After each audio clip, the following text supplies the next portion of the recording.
I was just reading on the BBC website this morning that there is an article, and in fairness, it is fairly hidden. It's not one they put on the front of their news feed, that's for sure. But HMRC have just struck a 10-year deal with a tech company called Quantexa. And what does this mean for you if you live in England? Well, AI is going to start looking at your tax returns. Now, this doesn't come as a surprise. Of course, AI development means tax offices throughout the world are going to incorporate AI, but it will mean a lot more due diligence. Now, the BBC is saying that this is to spot fraud and errors, and it's the errors we should be worried about. For example, if you took 3 holidays to the Caribbean last year, but your tax return showed you earned £80,000, well, HMRC's AI will spot that. They'll say, well, that doesn't add up. He probably had £40,000 worth of holidays, but he only earned £80,000. How did that happen? Well, let's check. And that is going to be a flag.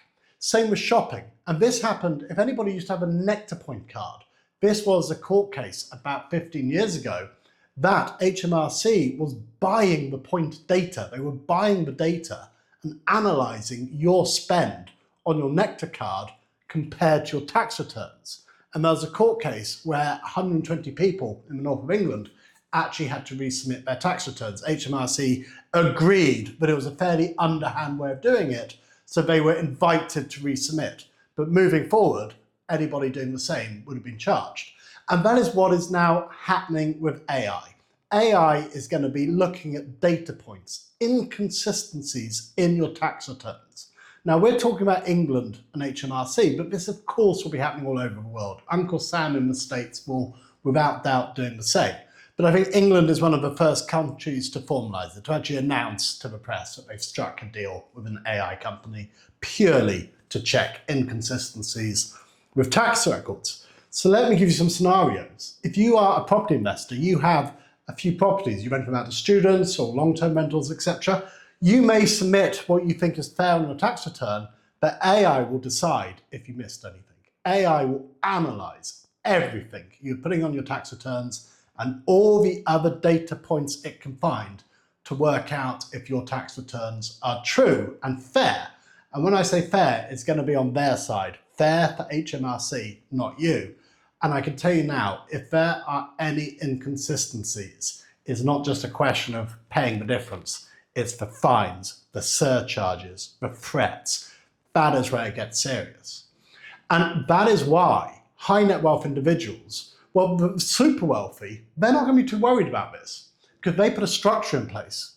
You know, show me a high net wealth individual that only has one citizenship and you'll struggle. Anybody with over 10 million assets will typically have more than one citizenship.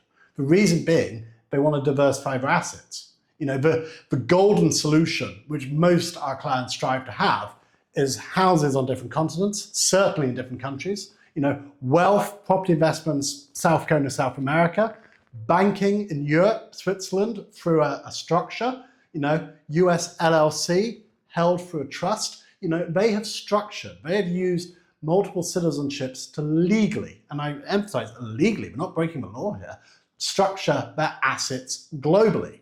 So if one country uses AI to really go to town on your tax returns, well, sure, the wealth you hold in that country will be scrutinised and analysed, but your other assets have the sovereign protection of another country.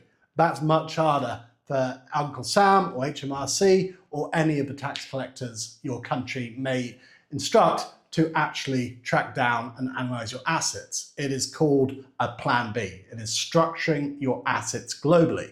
And that's why the high net wealth individuals tend to sleep better at night because they know they have a structure in place. And you too can have a structure, and you should. Even if it's not right for you now, it's something you should seriously consider because AI is going to be controlling your income more and more. And the people who purchased second citizenships 5 years ago, no problem. But today is the day you probably need to start considering what you're going to do. Certainly if you're in a higher earning bracket and you want to protect your family and your legacy and just have a bit of security, you need to diversify your assets internationally. If you'd like further information on how to do this, well, that's what we do at Frederick Capital. We're a bespoke consultancy. So if you comment Plan B in the comments, or simply hit the link in the bio, visit our website, we will happily guide you through what your options are and give you a free consultancy on how to acquire a second citizenship and plan an international structure for your assets.